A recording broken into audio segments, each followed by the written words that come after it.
Hello everybody and welcome back to 539 Productions. So I am again at a very historical old graveyard here in the middle of a highway, and has a lot of older graves, including some newer graves too. So I'm gonna kind of pick and choose some of the old historic graves here and see what all we can find, maybe from the Civil War, maybe a few more War of 1812 graves, which would be really neat to match up with the last episode I filmed, in which I found the very first War of 1812 veterans that I've ever found in one of these graveyard explorations. But again, a very spread out place. All of the newer graves are mixed in with the older graves. They definitely had intended for this area to become a very large populated area, which honestly it really has not.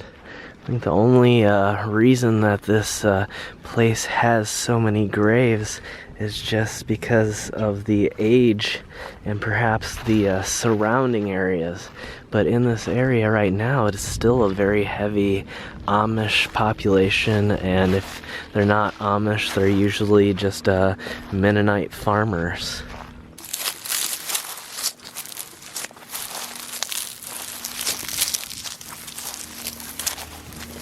It definitely appears that we're getting into an area with a high concentration of Civil War veterans. I'm seeing a lot of the little GAR plaques. And this one here has actually been replaced with a newer plaque which just reads U.S. Veteran. Other than being a private in the Army, they also were a member of the Chamber of Commerce. And I've never actually found a grave that listed the Chamber of Commerce on the grave. That's really interesting. I'm not sure the reasoning behind that.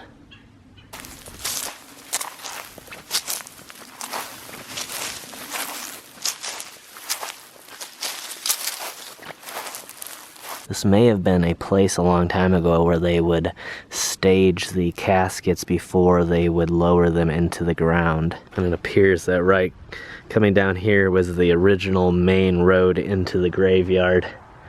You can definitely see the ruts from the tires. However, it appears that it's been many, many years since it's actually seen any use. You can see here I just passed where there actually is a vault, and you can tell from the little ring here, which would have probably been used to lower the lid down on top at the time of the burial.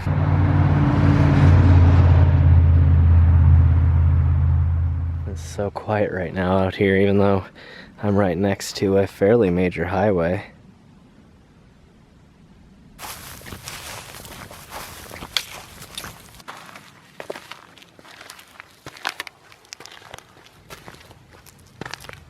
So this piece right here is actually, it looks like it was a part of an old gate that would have closed at night. And you can see the metal piece running down, and the same here on this side as well.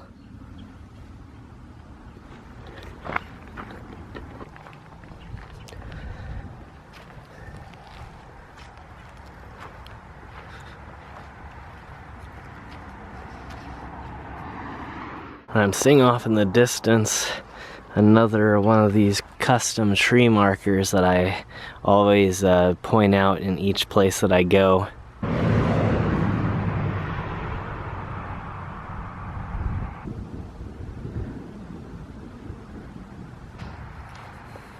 And now I just stepped on to the second old entrance. See, at the front here is another one of these really cool looking stone walled entrances, and you can see another one across. I'd really love to know what actually became of the gates. And there's one, actually that's not a marker, I thought that was a marker, but it's a tree that they've removed. But behind it here is actually one little lonely stone marker. Let's see what that says.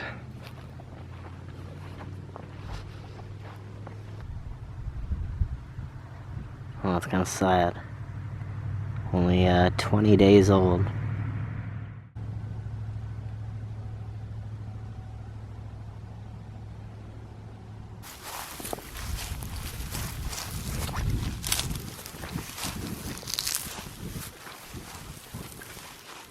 I'm really not sure what the deal is with this little hill here.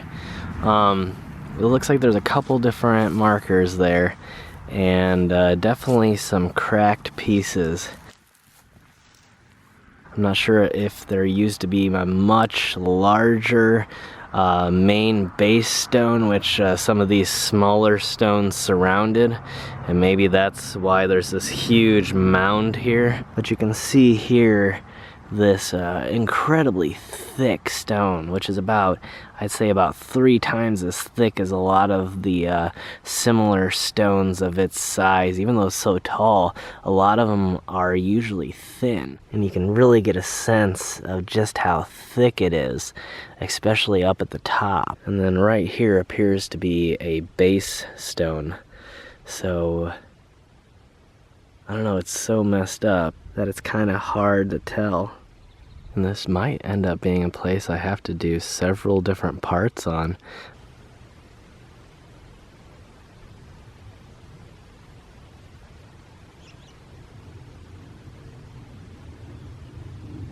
And these here represent infant graves almost every single time. And then this would have probably been the parents' site here.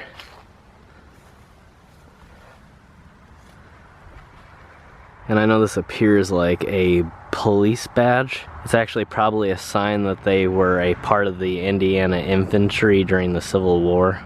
And I would say that this empty pipe here used to contain either a flag or a GAR marker, which hopefully was a flag. I would hate to think that somebody had stolen the Grand Army of the Republic marker.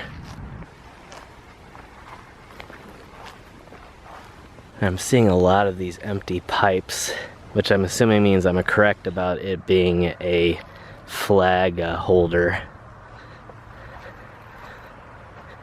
And here we are at this very elaborate, and I know I always say that, but this one is seems to be even more elaborate than a lot of them, and appears to even have some aspects of the gentleman's life inscribed into it.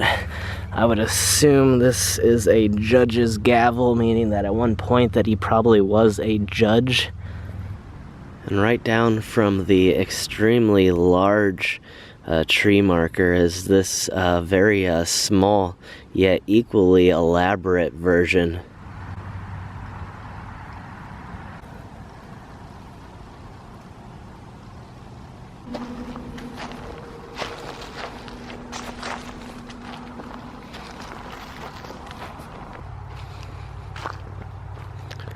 Definitely seeing what appears to be some markers here over in the brush. At least one large one. I'm gonna try and get in and check it out here.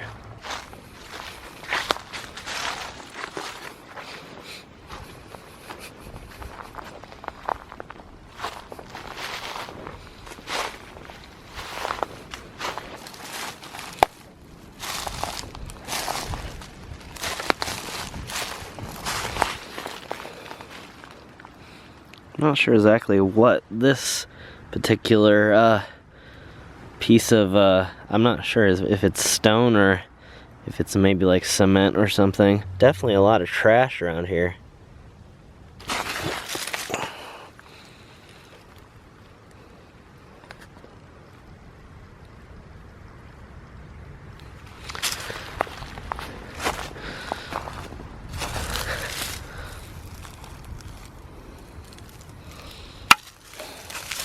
These are old style cans too.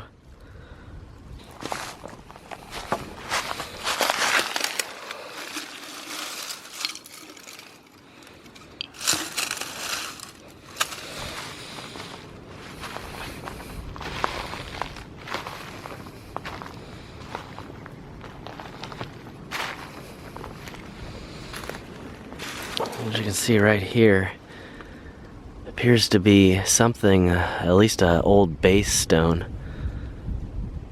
Right here we're at the official fence line, which marks the back of the graveyard. So it definitely appears to have been part of the graveyard at one time.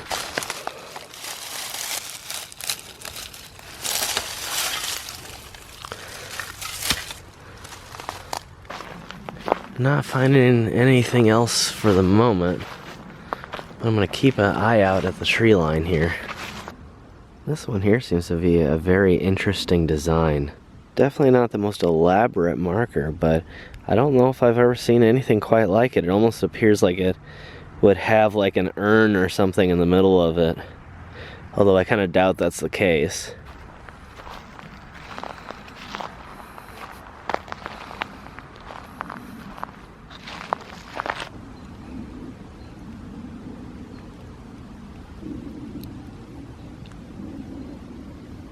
Yeah, it does appear that once again, like many graveyards that I've explored, the boundary lines just seem to get blurred over the years.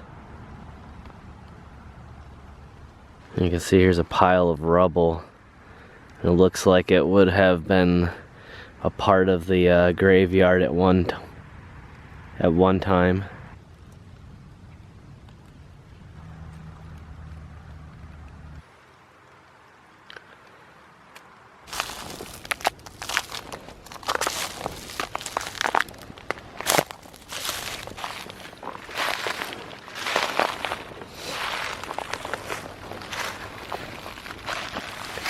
And this is yet another base stone that appears to have been knocked over, and then a name marker here that has fallen over. And I'm not sure if they were actually associated with each other or they represent two different markers, because they don't look to be the same style.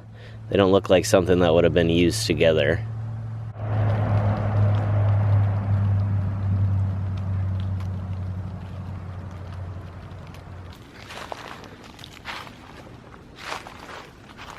And at first glance, I really can't see any type of abandoned structures or anything back here.